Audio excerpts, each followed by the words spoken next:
A esta hora hay más de 800 vuelos cancelados en Estados Unidos solamente hoy por cuenta de las medidas del gobierno del presidente Trump y de las aerolíneas como consecuencia de la falta de controladores aéreos suficientes por el cierre de gobierno que ya completa casi 40 días. Juan Camilo. Ricardo, más de 800 vuelos cancelados y se espera que sean muchos más, nada más durante el día viernes. La estimación es que sean alrededor de 4.000 y así podría ser también sábado y domingo. Viendo el discriminado de aeropuertos, porque recordemos que las medidas que está adelantando el gobierno federal es en reducción de operaciones de hasta el 10% en unos 40 aeropuertos. El que está presentando más cancelaciones a esta hora es el Aeropuerto Internacional O'Hare de Chicago, 40 vuelos cancelados. Le sigue el de Atlanta con 38 vuelos, luego está el de Denver con 35, el de Dallas con 31, Los Ángeles con 27. En el caso de Miami, que es un destino importante para nosotros en Colombia, ha cancelado unos 13 vuelos.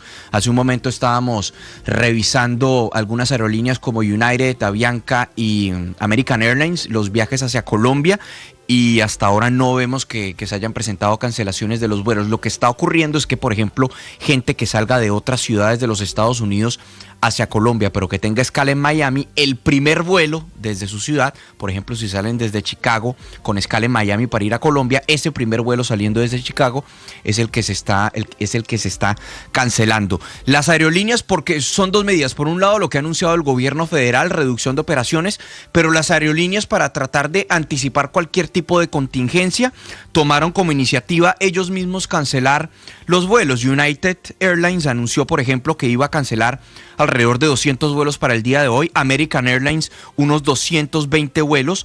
También está Delta Airlines con unos 170 vuelos que va a cancelar el día de hoy. Estas son las tres principales aerolíneas en los Estados Unidos. Todo esto es por cuenta del cierre del gobierno federal, que recordemos ya está completando su día número 38.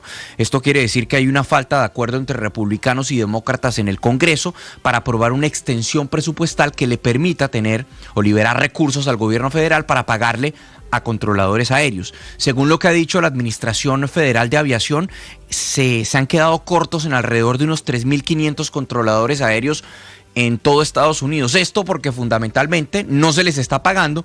Entonces muchos de estos controladores lo que hacen es que piden licencia y se van a trabajar en otros sitios donde les paguen por día, por ejemplo, pues porque necesitan, y esto lo ha dicho el secretario de Transporte, necesitan llevar pan a sus hogares y reconocen esa realidad, pero están presionando al Congreso para que finalmente puedan llegar a un acuerdo. Habrá discusiones esta mañana para que haya una nueva votación. No obstante, los avances que había habido en los últimos días se vieron torpedeados, si se quiere, porque los demócratas, luego de la victoria electoral del día martes, creen que todavía siguen teniendo más ventaja sobre los republicanos. Entonces no es claro si vayan a poder abrir el gobierno hoy, Ricardo. Juan Camilo, gracias. Un tema que se convierte en político y que tiene 38 días cerrado el gobierno de los Estados Unidos.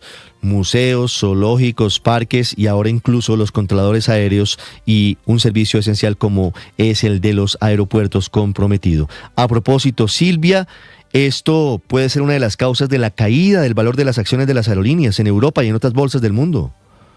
Exactamente, Ricardo, entre un 1,5 y un 2% han caído las acciones de las principales aerolíneas norteamericanas, pero lo que llama la atención es el efecto que tiene en Europa, porque en Europa lo que se genera es un pesimismo respecto de la posibilidad de intercambio con el continente americano, pero eso no solamente suma el cierre de los aeropuertos, sino también las restricciones que hay a los viajes y al turismo, y por lo tanto también está afectando, por ejemplo, las acciones de IAG, que son los dueños de British Airlines y de Iberia, que han caído, y también de Air France y KLM en torno a un 6%. Esto es un pesimismo que hay respecto de las principales aerolíneas europeas, de la posibilidad de establecer contacto con Estados Unidos, Ricardo. 7:53 minutos. En España, a partir de este lunes, habrá restricciones para la cría de aves al aire libre, esto en vista de la expansión de la gripe aviar. Enrique. Es el brote de gripe aviar más importante de la historia de España y tiene en alerta al ministro de Agricultura, Pesca y Alimentación, que se llama Luis Planas. Ha explicado en las últimas horas que las aves silvestres son el principal transmisor de esta enfermedad y como consecuencia de las alteraciones climáticas están migrando en épocas diferentes del año y esto está produciendo estos brotes de gripe aviar. En la práctica, a partir del próximo lunes, no se podrá criar aves, mejor dicho, al aire libre cuando no sea posible la colocación de redes antipájaros y similares para impedir la entrada de las aves silvestres. La ganadería avícola española está viviendo uno de los momentos más críticos de su historia y los brotes se recorren todo el país. En mayo y julio, por ejemplo, se detectaron 2 focos en la región de Extremadura, que está en el oeste del país. El 18 de julio, España informó de un primer foco de gripe aviar en una granja también en Extremadura y posteriormente se han detectado casos en explotaciones avícolas en otras partes del país.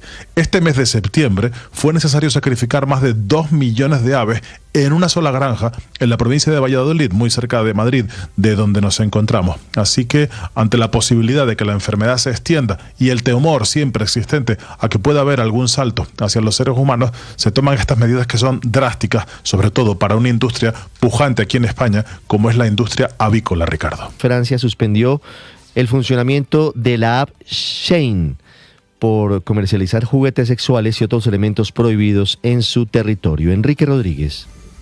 Y la escalada entre Shein y el gobierno francés no hace sino crecer.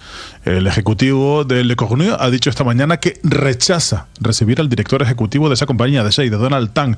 Lo ha dicho el ministro del Comercio porque dice no tiene nada que negociar. El ministro de Consumo, mejor dicho, no tengo nada que negociar con el señor Tang. Debe cumplir la ley. Es Ser Papin en declaraciones a la emisora RMC.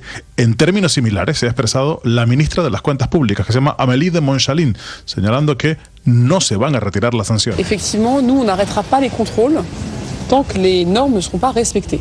Y que no se van a retirar esos controles hasta que las normas sean cumplidas. El gobierno francés puso en las últimas horas en marcha ese procedimiento para la suspensión temporal de la plataforma, como decías, por la venta de muñecas sexuales de carácter pedopornográfico y también armas del tipo A, es decir, machetes y puños de acero. Shein tiene hasta esta misma noche, hasta la medianoche, para adecuar su contenido a la normativa, según el procedimiento de 48 horas iniciado el miércoles por el gobierno. Si no se produce el cambio exigido por las autoridades francesas, se procederá al cierre de manera indefinida. En las últimas horas, 2 ministros, la que hemos escuchado, Amélie de Montchalin y el ministro de Consumo, han estado en el aeropuerto Roissy-Charles de Gaulle inspeccionando personalmente paquetes. De hecho, en la jornada de ayer se han inspeccionado 200.000 paquetes que habían llegado de esa compañía de Shein a ese aeropuerto para ver su contenido y si hubiera algún tipo de contenido, valga la redundancia, prohibido por las normas francesas, Ricardo.